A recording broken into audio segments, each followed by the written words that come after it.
What's up, docs? Welcome to Rats on Film, the show where a bunch of film rats talk about and rank movies. Today on the show, we are talking about a cinema icon, the one and only Bugs Bunny. We have assembled a list of 9 Bugs Bunny shorts that we're going to rank, and then we're going to duke it out for the 10th spot. On the show with me today, I have Jonnie. Hello. Buck. You know, of course, this means war. And I'm your host, Xander. Welcome to the show, everybody. That is one of my all-time favorite Bugs Bunny lines. Is that his line? He's quoting somebody, right? I don't know. No, he was the first one who ever said that. The amount of references that go over my head when I was a kid watching Bugs Bunny, and then I watch them now, and I'm just like, oh shit. So Xander, what's the format today? How are we approaching this? Yeah, so we're gonna do this one. We're gonna do this one a little differently. We have collectively come up with a list, amazing catalog of Bugs Bunny shorts over the years, and so we're all huge Looney Tunes fans. We decided to just go with Bugs because we were originally going to do a full Looney Tunes list, but then we started leaning really heavy into Bugs, and we were just like, we'll do a Bugs list and then we'll do a separate Looney Tunes list at another point in time. But so we debated about this for weeks. Buck was really patient about this. And we came up with 9 that we all think are elite Bugs Bunny shorts. And so we're going to rank those. And then each of us have come with an extra bonus episode that we'll pitch, and we'll give our little elevator pitch for why it should be included on the official Rats on Film Bugs Bunny ranking. Let's get to it. We'll start off. One of my all-time favorites, Baseball Bugs from 1946. Fritz Freeling. This is such classic Bugs Bunny. This is amazing. Yeah, and for those of you who are unfamiliar, Baseball Bugs is the one where Bugs Bunny single-handedly takes on the Gas House Gorillas, which is these big lugs with cigars in New York at the Polo Grounds. I feel like the density of jokes in this one is kind of unparalleled compared to some of the other shorts where, maybe there's higher highs in other ones, but they're so rapid fire and they're so good in this one. They are. And I got it. The other one I like about this one is because Bugs Bunny is like a New York character, but Baseball Bugs is probably the most New York Bugs Bunny I was ever thinking is. that too. And it's so clear he's like that. beating the shit out of the Yankees. And then just all the gags with the umpire, the gags with the Statue of Liberty. It also has probably one of my most quoted things that nobody gets that I say whenever I'm doing more than I am supposed to be doing. I'm always like, first base, Buck Buckley, second base, Buck Buckley, third base, Buck Buckley. Yeah. An amazing moment. I was going to say that one of the things that I think stands out about this episode is the addition of the baseball announcer. Like you're saying, this is such a New York and such an Americana episode, but in the best way that like it has all of these elements and it adds a lot. Like it's very funny, the baseball announcer. Yeah, there's such great cartoon physics in this one. There's a lot in this one that I really love. The way they pitch, the way they move, I'll perplex him with my slow ball is iconic. All that kind of stuff in this one is just really great and just super, super fun to watch. Fritz Freeling, obviously the second best Bugs Bunny director. Yeah, definitely. He's amazing with gags. I think that's where he shines as a specific director when you look at his shorts in particular. I think gag per minute, like every line, every single thing is a joke. There's no space. There's no gaps for anything else. Fully agree. And the dialogue is also really good. Like every piece of dialogue is a joke in his. And it's really fast paced. It does have that New York fast paced energy to it. If I ever have a sports team, I will name it the Gas House Gorillas. Yeah, the Toon Squad doesn't hit quite as well as Gas House Gorillas. All right, so straight to the top with Baseball Bugs. Obviously, first one on the list. So moving on to the next one, Haredevil Hare, 1948 by Chuck Jones. Bugs Bunny gets lured into a rocket ship with a slew of carrots and is sent to the moon. We said Fritz Freeling is the second best Looney Tunes Bugs Bunny director. Obviously, Chuck Jones. Cream of the crop, baby. He's the best. Yeah, he's really unbeatable. Kind of just unbeatable as an animation director, not outside of Looney Tunes, just in general. I agree. Yeah. Super inspiring guy also. To my knowledge, he is the only director of animation who has like the cult of personality that like other famous directors do. Like just like Hitchcock has his silhouette, like you can picture an animation drawing of Chuck Jones, or at least I can. The thing about Chuck Jones's work as an animation director that really, really stands out and makes it so iconic to me is his complete mastery of poses. To me, the distinct animation style of Looney Tunes is going very quickly from one pose to another pose. And if you know anything about animation, it's not that easy to make that look good. But Chuck Jones's drawings of the poses are so good and so funny, just slightly unhinged enough that it works amazingly in all of his cartoons. Well, and this episode that we're talking about, Haredevil Hare, and we'll talk about Chuck Jones more throughout the course of this episode, but it has some amazing poses for characters that I feel like are super iconic. I mean, Marvin the Martian is one of my favorite designed characters of the Looney Tunes. I love how he looks, the way that he walks, and how he like the momentum that he has as he like comes to a stop. His little fucking Martian dog, the way that it marches, all of that kind of stuff is just very iconic. Well, and I think even when you're talking about that stuff, I just would be remiss if I didn't. I'm going to talk about him a bunch, but like Carl Stalling, and the music supervision on all the Looney Tunes cartoons, like that. If you're talking like Looney Tunes is one part, the movement and the animation of the characters, but then the movement and animation all have a sound.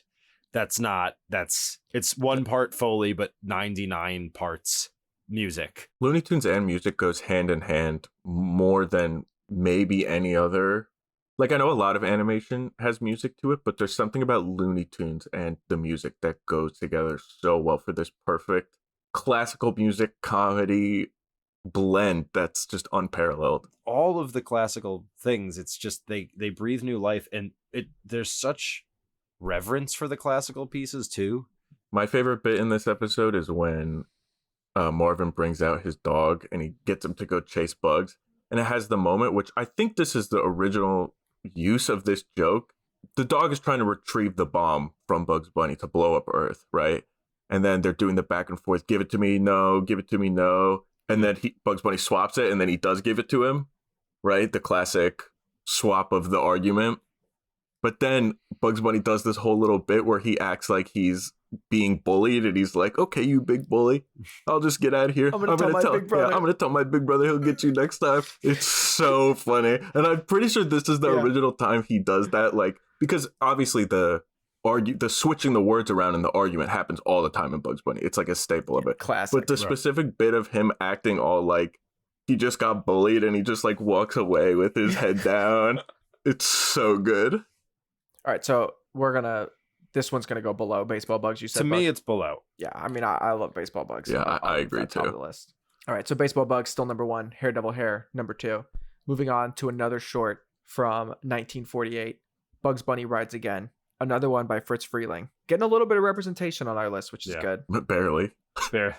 And by this might be his last one. Chuck Jones one. And it's not that we don't like Fritz Freeling. No, listen. This is high on my list. Yeah, this is one of my favorite episodes ever. This is easily top 5 of Looney Tunes cartoons, I feel like. To repeat ourselves, like the gags in this one are so thick and fast, and they're so weird sometimes. One of my favorite ones in this one is when he says, all you skunks clear out, and the last one out of the room is a cartoon skunk. Yeah. Like, I love stuff like that in Looney Tunes. What about my this town ain't big enough for the two of us, and Bugs Bunny builds a whole fucking city. Oh, and then just the use of the William Tell overture in this.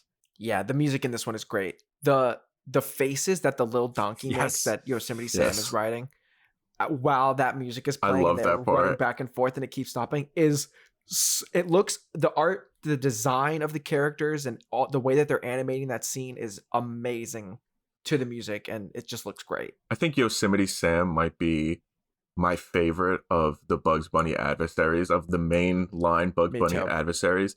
There's something about him that's so funny because his design is hilarious. He's so tiny, but he has a gigantic hat and a gigantic mustache. And also everything he says makes no sense. Like he has that kind of southern, you just make stuff up. I don't know how you even describe that kind of language. To what Jonnie was just saying, it's like there's so much of Looney Tunes is Americana, but I feel like Yosemite Sam manages to toe the line of being real and fake much better than anything. Like, I believe that a character like Yosemite Sam does exist. It's so good. The poker, the cutting the cards. Yes, I love that part. I was gonna bring that up. That's a life goal of mine, is to one day chop a deck of cards in half when someone asks me to cut the cards. Like, I really want to do that. I don't know when it'll come up, but I'm trying to manifest it now by putting it in a podcast. I think that's a great idea. I love the whole card bit where he goes behind his shoulder and he's like, oh no, not that one, not that one. And he's like telling you what to do. And the second he puts one down, he slams on the table. Jin, you lose. Like, that's like we were talking about it before, but I think the timing of Looney Tunes is one of the things that makes it so good. Like, they just know how to take you on this ride of like slow moments, really fast moments, slow moments, really fast moments. And it's just so entertaining. Yeah. And, you know, these are all short films, right? They're all in the ballpark of 5 to 7 minutes long. And they're such a ride for the whole duration of it. Like, they're not long, but you get in right away about what's the setup of this. Like, you know, who's the bad guy? Who's the good guy? What's the dynamic? And then you're just off to the races for the next 5 minutes. I love the way this one ends too. Of course you do. Of course I do. I actually think that always the hardest gag, which is usually sometimes the weakest gag of a Looney Tunes cartoon, is the closing one. Because it's almost like you're going a mile a minute. How do you end this craziness? How do you resolve this craziness? And the gag that ends this one is so dumb, but yet it's so funny. It's dumb, but it's good because the whole episode you're basically being going, I get to stay in the town, you have to leave. That's the conflict of the entire episode. And then at the end they see hot girls in a train. They're and like, then they're fighting to leave now and get on this train. I believe that the entire reason they did that was to have the line, "Bye Sammy, see you in Miami." I think that's the whole reason. I'm 90% sure they thought of that line first and then went, okay, how do we get them to Miami? Why would they want to go to Miami? All right, so where are we putting this one on the list? I think number 1. I'd also put it number 1, honestly. Yeah, same. Unanimous, easy. Yeah. This one rules. It's one of my favorites of all time. This one's brilliant. All right, next up on the list, 1949, The Long-Haired Hare, directed by Chuck Jones. This is my favorite Looney Tunes cartoon of all time. This is like my favorite of Bugs Bunny versus a random caricature. And Bugs Bunny is minding his own business, playing his banjo in Hollywood. And his next door neighbor gets frustrated and breaks Bugs Bunny's banjo. Bugs Bunny says this means war. And every single gag from this, I think, is brilliant. It's so many music gags, so I love it. There's different types of Bugs Bunny cartoons from the different eras. But my favorite type of Bugs Bunny cartoon is Bugs Bunny fucks with somebody who's not evil, but is just bad enough. This is something that was definitely going to come up at some point. There's a really great video on YouTube by Every Frame of Painting, Of course. dissecting Chuck Jones's style. If you're a Looney Tunes fan, I highly recommend you watch it. One of the things that he points out, Chuck Jones literally says this in interviews, but there's a really core tenet to Bugs Bunny as a character where Bugs Bunny's not a bully. Bugs Bunny gets provoked and then he'll hit back 10 times harder, but the other guy always starts it. Bugs Bunny just mind his own business. He's singing some songs and this guy comes out of nowhere, starts messing him up. Of course he's going to make it ruin his night. No, I think this guy is one of the most unlikable adversaries in any of the Bugs Bunny cartoons. Easily. Like, he not only breaks his banjo, he breaks his harp and his tuba, ties his ears to a tree, and pulls him down and smacks him on the tree over and over again. Like, he's a real piece of shit. And he's pretentious on top of it. So, again, they set it up so well for you to root for Bugs Bunny to get back at this guy. What I was talking about before, too, comes up in this one about Chuck Jones, his poses and facial expressions. I think this is the gold standard of that being an example of why Chuck Jones is great at animation. The poses in this short, specifically during when Bugs Bunny is conducting, are so good. They're so hilarious. Like, a single drawing breathes so much comedy and so much life in this short. It's so minimalist too. It's so minimalist. My favorite pose is when his arms are crossed and he's wiggling his finger under his arms. There's hardly any movement. There's like a great facial expression where he's giving a little bit of side eye and he's just wiggling his finger, and you get so much comedy out of that. But that's what I mean when Chuck Jones is the master. Like, he goes from that pose to then a pose where both arms are up and it's this gigantic pose. It's like the transition and the juxtaposition between his amazing drawings is what makes these shorts so incredible. This is another one that I think has a great ending. This has it all. It has the music. And then, Bugs Bunny gets this guy and then manages to continue playing the opera he's singing with his banjo to end the cartoon.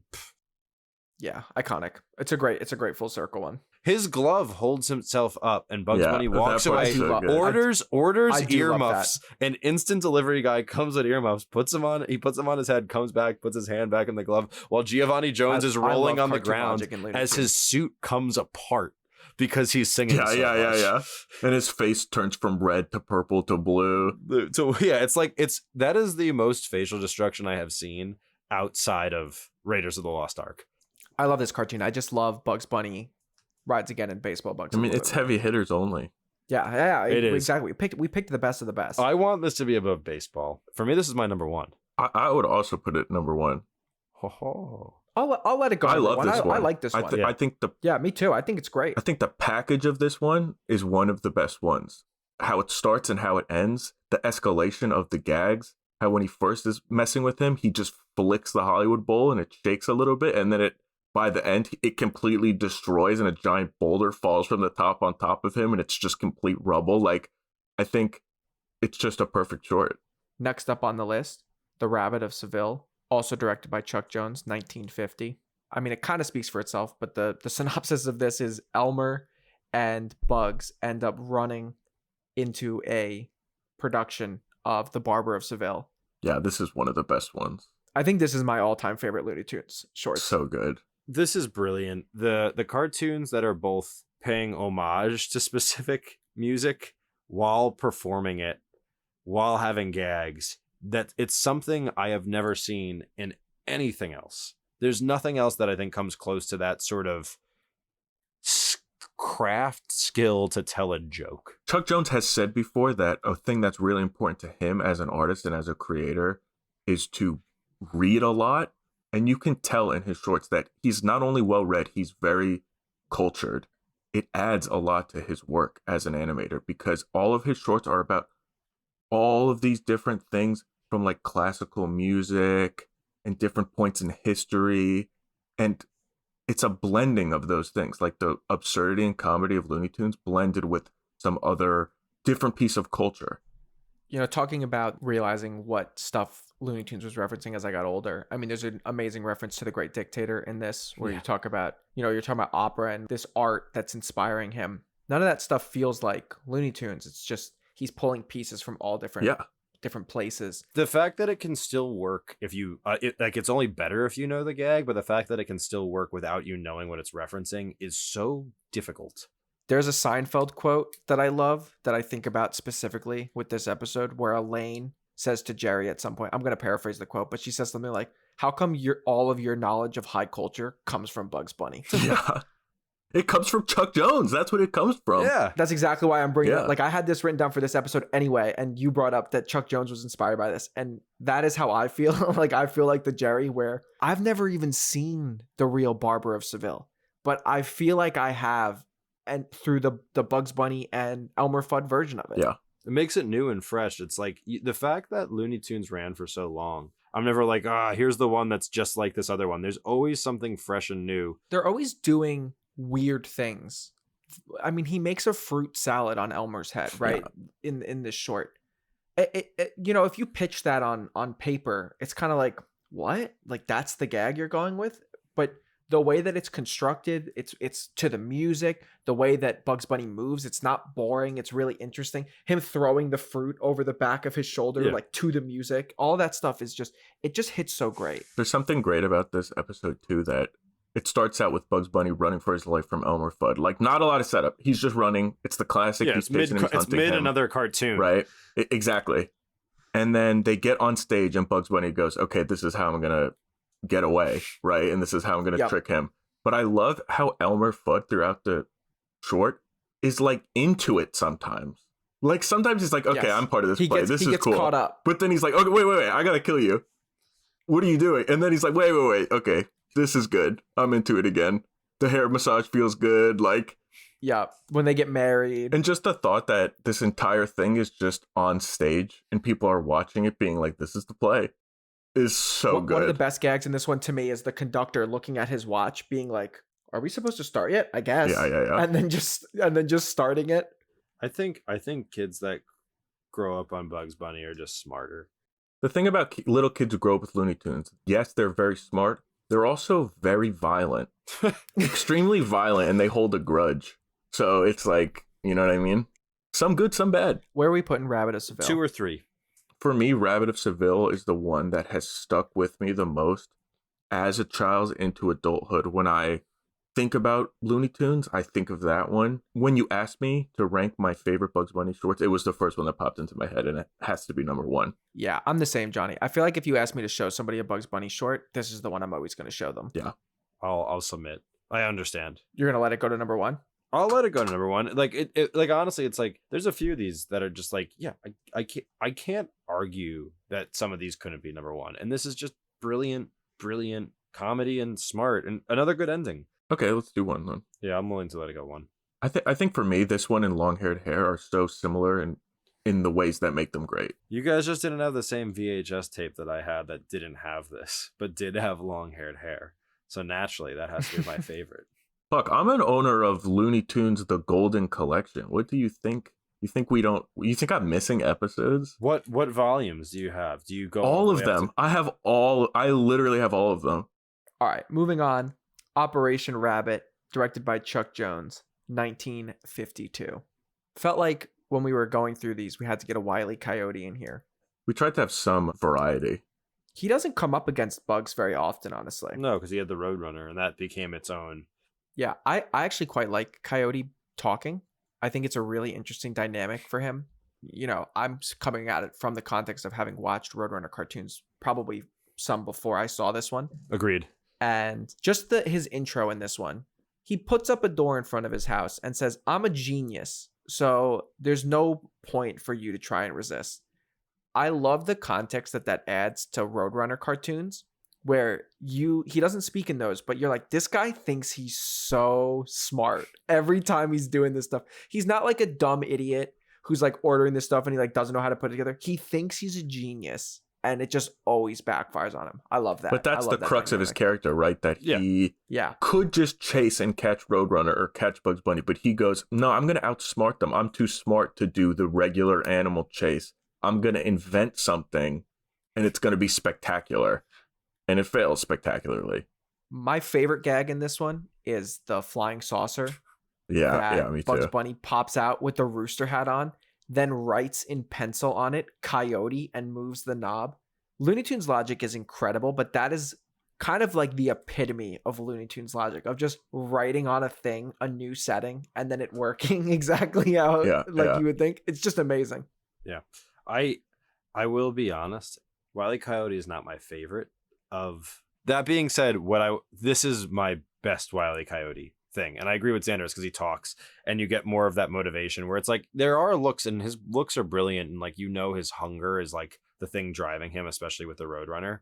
But there's something with the arrogance, and that's what makes him such a good adversary for Bugs Bunny. All right, where you guys want to put this one on the list? I'll put it above Haredevil Hare. Yeah, I'm between that and bottom. I'd put it bottom actually. Yeah, I think I would put it below Haredevil Hare too. I love Marvin the Martian. All right, so I'm down with that. I love Wile E. Coyote too, but it's just not where he too. shines, I don't think. I'm glad it's on this list, and I think, it's a great cartoon. It's just I like the other ones more. Yeah. All the cartoons are great. I mean, we try to have variety where it's not just only Elmer, Fudd, and Bugs hunting ones, right? So we could talk about different things. We're about to talk about the first one. And the it's quintessential crazy that we haven't one. had a Daffy one yet. The quintessential. Yeah, quintessential. Rabbit seasoning, Chuck Jones. Okay, so really quick. We've kind of touched on this already. There is a trilogy of shorts. There's Rabbit seasoning, there's Rabbit fire, and there's Duck Rabbit Duck or Rabbit Duck Rabbit. I don't remember. It's something like that. Remember? Whatever the combination something is. like that. They're all the same setup. It's Elmer Fudd is hunting, and Daffy and Bugs are trying to make sure that he's hunting the other one, not them. If we were making a list where Johnny just said we tried to have a little bit of variety, if we were making a list of just purely what's the best, there's a world where all 3 of those might have been on the top 10 list. I agree. But it didn't feel relevant to talk about all 3 of those. We wanted to have some different characters and some different types of shorts on here. So we just picked this one as the placeholder for the whole hunting trilogy, which is iconic. I think this is the best one though. Rabbit Fire is like a good honorable mention, but this one rules. Something I've been waiting to talk about until we got to Daffy is I think Mel Blanc needs the biggest Oh of yeah, we shout haven't outs. even mentioned I him can't even yet, believe which how is we haven't talked ridiculous, about it. actually. Yeah. I mean, I've been thinking about him every one, but I don't want to keep repeating myself, and I felt like it's particularly relevant in this one because I think he basically does every voice in Looney Tunes. There's a couple of exceptions, but We have not gone through a across the character where he board, didn't pretty do the much. voice yet, I don't think. Maybe he didn't do Wile E. Coyote. That might be the only one. Mel Blanc pretty much voices every Looney Tunes character at some point, right? Yeah. I mean, every character kind of goes through him. And specifically, this is a Bugs Bunny list. He is the Bugs Bunny. And what he brought to that character is great. What he brings to Daffy Duck is great. And it's actually not in this short. It's in Rabbit Fire, the one that Jonnie just talked about. When he's doing the impression of the... Yes. Yeah. I think you pointed this out to me, Jonnie. And I don't know if it's something you noticed or something someone pointed out to you, but he is one of the most amazing voice actors ever of all time. Probably, in my opinion, the most amazing. He's the best. Because of his ability to do all these distinct voices. But then Jonnie pointed this out to me when we were kids. In this hunting trilogy, there's a moment in it in Rabbit Fire when he is Daffy Duck pretending to be Bugs Bunny and Bugs Bunny pretending to be Daffy Duck. And regular Bugs has a distinct voice, regular Daffy has a distinct voice, Daffy as Bugs has a distinct voice, and Bugs as Daffy has a distinct voice. And the level of range that you need to have to do that is fucking insane. That's the most insane achievement in voice acting ever. It has to be. Yeah. With the speed and the dexterity and like the lines too. I mean, they're not saying easy lines. And just the fact that he's like literally getting dialects into all this stuff and working that into these characters, but still making it part of them and making them feel real and never making them they feel they can be caricatures, but they never are. Yeah, he's amazing. He's incredible. And this short is great. I mean, Bugs and Daffy together is just always a blast. The thing that's great about Daffy being an addition in a Bugs Bunny short is that the usual formula of a Bugs Bunny short is it's Bugs against some bully, right? And the bully's an idiot, and Bugs keeps taking advantage of them and tricking them. But when you add Daffy, the thing that makes it so good is Daffy is progressively getting pissed off throughout the episode that the person against Bugs is an idiot. And he just gets madder and mad. He's like, how can you not see through this? It's clearly him dressed as a woman. Are you stupid? Like, what is happening? But then simultaneously, Daffy gets got as well. Because he just gets so mad and so frazzled that he starts fucking up. And it's such a good dynamic. The best, my favorite animation in Looney Tunes, because it was so off-putting to me as a kid, but is anytime Daffy's beak gets shot off or around or anything. This episode specifically has amazing Daffy like poses and visuals. The faces he makes, it has one of my favorite moments, probably the Looney Tunes thing I quote the most that nobody would ever know is a Looney Tunes thing, which is when Daffy runs at Bugs and points a finger at him and then freezes because he realizes he'll get fucked, and Bugs Bunny just goes, yes. I never knew that's what you're quoting. I've heard you say that. This has the gun gag. Do you want to shoot him now or shoot him when you go home? And then the fact that Daffy sticks his tongue out, follows Elmer Fudd all the way home. You watch them get smaller in the frame, go inside the house, pause, and then he marches out. Dun, dun, like everything is just firing on all cylinders here. I mean, I think that the Rabbit, the hunting trilogy is. You know, you talk about like quintessential. Even if it's not your favorite, it is the quintessential Looney Tunes episodes. It's three characters, three iconic Looney Tunes characters all interacting together in a great way. Yeah.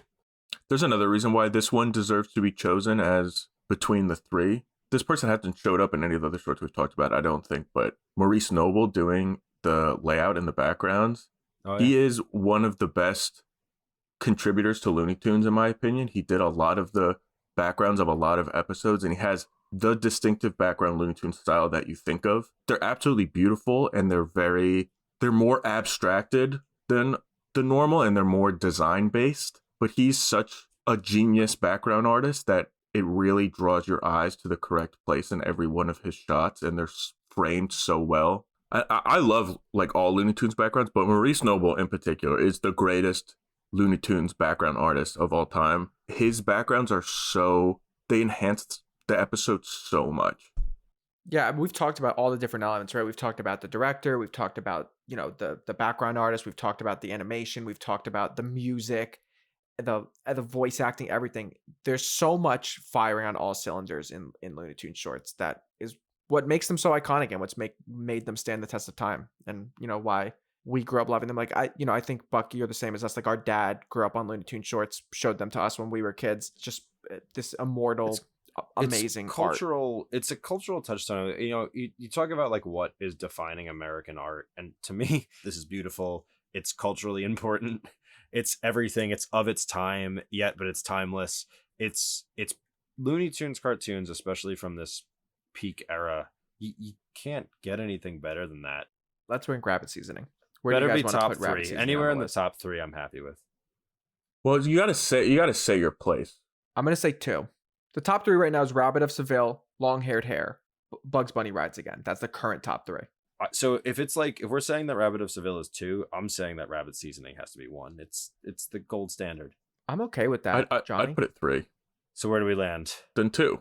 1, 2, 3. Yeah, I Then guess 2. I'm okay in with the middle. 2. Yeah. All right, next up on the list, Bully for Bugs, directed by Chuck Jones, 1953. Oh yeah, I love this one. This is another Bugs Bunny versus an random adversary who, I mean, did become part of the lexicon. Is in Space Jam. Has a role in the Space Jam finale. The bull. This and Long-Haired Hare are of the same ilk, and these are my favorite types of Looney Tunes cartoons. It's an escalation of gags. You have Bugs Bunny in a certain arena, which is an arena, and how far can we push them? And the bull sharpening its horns with a pencil sharpener, brilliant. And watching the bull completely run out of the arena when Bugs Bunny lifts the door and go so far, only to be a speck in the distance and realize what it did. Yeah. And come back. It's again, this is just firing on all cylinders, gags. It's just great direction, though, isn't it? Right? It's that there's something else that Chuck Jones talks about a lot that we haven't touched on. That is, he talks about discipline in animation because you can do anything you want when you can draw it. And that's stuff where like they could have drawn the bull running all across the world or like whatever. But it's that decision to say that the joke plays the best if you just actually stay in the arena and see him run to be a little tiny speck, stop and run back. It's an amazing choice. And the sound work there too, just he like realizes he made the mistake, comes back in the music. The entire shape language of the bull in this episode is so good. His poses and the way he stands are so funny, and it goes back to what we've been talking about with Chuck Jones just being a master of poses and a master of drawings. And I think about that in the moment you're talking about where he's far away and he comes close. He stands like all of his legs spread, shoulders broad, like looking directly at Bugs, and Bugs is just completely unaware, and you just know what's coming. Amazing. This also has one of my favorite Bugs Bunny tropes, which is Bugs Bunny is just tunneling underground, trying to get someplace, and that got lost. And this is my favorite one of those because it has the line, "I made the wrong turn at Albuquerque." And then Bugs is in the middle of a bullfight. All right, where are you putting bullies? I'd put Bully behind Long-Haired Hare, just because it's of the ilk I like. Yeah, I would put it above Haredevil, I think, for me. I would put it below Baseball. But I think it's better than Baseball. I would put it probably above Baseball. Okay. Well, I think that's where it's going to go then. That's splitting the difference. All right, last one on our predetermined list. One of the most iconic episodes of all time. What's Opera Doc? Also directed by Chuck Jones, 1957. It's one late in Chuck Jones's career, and it's considered by a lot of people to be his magnum opus as a director. And you could totally see why, because it's the classic Elmer Fudd chasing Bugs Bunny, hunting him, but done as an opera. And not in the way that it's done in Rabbit of Seville, where they're on a stage. It's just the entire short is an opera, like an old school Norse play. And yeah, he's got a magic helmet, and he's Thor, right? Elmer Fudd is Thor. He'll zap you. And he's hunting a rabbit as Thor. And the whole thing is sung and done to incredible music.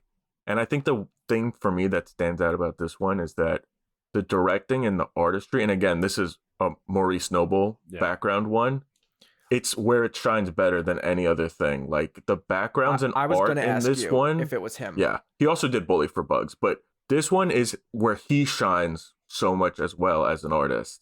I think anybody who grew up on Looney Tunes, Kill the Wabbit is a huge part of your lexicon. I think this has the most beautiful shots and the best lighting. Lighting is actually in It does, yeah. the light, I can always picture the shots of Elmer Fudd with the magic helmet raising the oceans and stuff like that. The thing that's so amazing to me about this is this manages. It's this really weird balance. We're always talking about like the references and being culturally important and being good, and yet this one is doing that more than any Looney Tunes cartoon. However, it's still hilarious. It's still like hysterical, and it's still hysterical if you don't get what it's referencing. The thing that's great about this one too is it's spoofing an opera, but in a way it's also just actually an opera that's spoofing Looney Tunes in a way. Like the spoof is almost Elmer Fudd chasing Bugs Bunny, and the reoccurring bit of that is really the spoof. It goes through all of the classic tropes of a Bugs Bunny Elmer Fudd cartoon, but in this completely different, hyper dramatic lens. It's one of the powers of Looney Tunes where you have these characters that over the course of decades you set up the dynamics of. But if you know the dynamics of the characters, you can really play in that world. This is one of the ultimate examples of that. And like you said, Jonnie, it's late in his career, so I'm sure that's why he's trying something new with the existing tropes that he's helped create and establish over the course of his career. This is like the grand finale of an era of Looney Tunes in a lot of ways. I think this is the most visually stunning of the ones on the list we've gone through today, going off of what you were without saying, a doubt. What's Opera Doc, I also feel like is remembered more than any Looney Tunes cartoons in our culture for some reason. I mean, it's because I think of the visuals and because of the music. But it always kind of boggles my mind that I feel like this is the one that gets... Not that I don't like it, but this is the one that I feel like gets remembered by the general population. I think it's the most iconic Looney Tune outside of people who like Looney Tunes. This is what's great about all of the episodes that we've chosen in our list, is that everything that's done by Chuck Jones and by Friz Freleng are so intentional. An episode like this, like What's Opera Doc, the intention is to be dramatic and to have depth and to have striking art. All right. Where do you guys want to put What's Opera Doc? It's tough with this one because I think artistically it's easily the best one, but then maybe as a memorable, funny short, it's not my favorite. I want to put it as 5. I would put it above Bully for Bugs, below Bugs Bunny Rides Again, and strictly for the fact that there is a fat horse that Bugs Bunny rides. And yes, the fat horse is so good. We didn't even mention the fat horse. The fat horse is brilliant. I would agree with Buck and put it 5th. Okay, I'm fine with that. I would put it lower personally. I'd probably put it below Baseball, but yeah, I mean it's an iconic one. It's amazing. All right, so we're gonna try something a little bit new on the show today for this episode. Oh yeah, we're still going. Each of us is gonna get 30 seconds. You're gonna pitch another Bugs episode that's not on this list to go in the 10th spot. We're not gonna debate where it goes on the list. It's gonna go in the 10th spot. We're each gonna pitch a different episode, and then we'll vote. You can't vote for your own episode, and we'll add one more to the list. I would like to nominate Rabbitskin. It's maybe not the episode that people think about, and it's not the most memorable episode for a lot of people, but for me, Puma Pete is the greatest side character, random appearance character in all of Looney Tunes. He's so stupid. Like, he's not even menacing at all. He's just so stupid, and his voice is so annoying. And just the entire bit of that episode is Bugs Bunny asking him how many lumps he wants in his tea and just hitting him in the head with the hammer. That's the entire bit of that episode. Amazing episode. I love that one. Ooh, 3 or 4. I'm going to nominate, the nominee from the great state of New York is Tortoise Wins by a Hair, which is the second in the Bugs Bunny versus Cecil the Tortoise duology. And I love this one. We don't talk about the early Bugs. We didn't talk about the early Bugs cartoons where Bugs is in the wrong and Bugs is at his own fault. And I think that character of Bugs, the desperate Bugs, the Bugs who's arrogant in and of itself, wants to be a powerful rabbit. And I love seeing Bugs get screwed with. This is just, it's gags galore from a different point of view of Bugs. And I think that's important. He feels a little daffy. He does feel a little daffy in this. Yeah, it's a classic. It's a really memorable one. All right, my nomination is going to be What's Up, Doc? This one is the Bugs Bunny's life story. He's chilling in a pool in Beverly Hills. He gets a call and they want his life story. And he recounts how he became the Bugs Bunny. I kind of love the meta bit that the Bugs Bunny cartoons are acted. I kind of love it's something almost like Roger Rabbit borrows from that. It's brilliant. And I love that. I love the dynamic that Elmer Fudd is like this rich, successful actor. And he finds a down on his luck Bugs Bunny and brings him in. And then Bugs Bunny ends up becoming way more popular. And the end bit of Elmer Fudd just standing there getting blasted with pies and stuff from Bugs Bunny. And his face that he's making is just great. And that's the one also with all the chorus guys, right? Yes. Yeah. Yep. Yeah, because that's how he gets to start. We're from the chorus. We hope you like our show. So good. So everyone's going to have to vote, not on your own suggestion, for the final slot. It's fucking hard. I'm going to vote for Rabbitkin. I'm also going to vote for Rabbitkin. Well, then I don't have to vote. Okay, so that wins. I won't vote. Damn it. I wanted Tortoise. You know what's good about that one, too? Robert McKimson directed that one. There so we get go. a Bob third McKimson. director on the list. Okay. There we go. Bob McKimson. There we go. All right. So the Rats on Film official ranking, objectively in our opinion, for Bugs Bunny cartoons, starting from the bottom: Rabbitskin, Operation Rabbit, Haredevil Hare, Baseball Bugs, Bully for Bugs, What's Opera Doc, Bugs Bunny Rides Again, Long-Haired Hare, Rabbit Seasoning, and the Big Cheese, the Rabbit of Seville. Love Bugs Bunny. The best. Absolutely the best. Looney Tunes is the best thing ever made. It kind of is. I mean, Yeah. the amount... I honestly think that. I agree with Jonnie. I mean, the amount that this was like a childhood thing for me, and the both the reverence, the nostalgia, and the current love that I have for this is like impossibly high. You know, I will say this. I've been Bugs Bunny at least 3 times. I was Bugs Bunny when I was 4, and it was like a full costume, and then I did it again 2 Halloweens where I did the Toon Squad Bugs. But the thing that was just tough with the Toon Squad Bugs costume, and the one I had as a child, but I just wasn't in it for as long as a child, is that the Toon Squad Bugs costume doesn't have, like, the zipper was on the back. So I did have to, like, cut a hole into it. And I wore, like, a uniform, like the Toon Squad uniform. So I could, like, you know, go to the bathroom during the party. So I do have... Wait, you cut a hole? Listen, you never know... He's a freak, dude. He's the freak of the Rats. You never know when it's going to come in handy. Let's wrap this shit up. This is the longest recording, I think, of Rats on Film.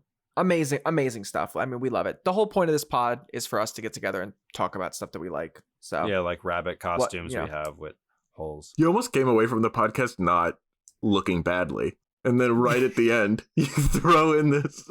You're like, wait, I'm looking too good. I was distracted by gotta how fuck much it I up. love Looney Tunes. And I was like, I forgot to completely fuck myself up to our growing audience in Australia. Hey, thanks for listening to Rats on Film, everybody. The show where a bunch of film rats talk about and rank movies. Tell a friend about the show. Follow us on Spotify. Follow us on Apple Podcasts, Instagram, Letterboxd. We'll post this list and all the future lists we make on there. Rats on Film Pod. Yeah, that's all, folks.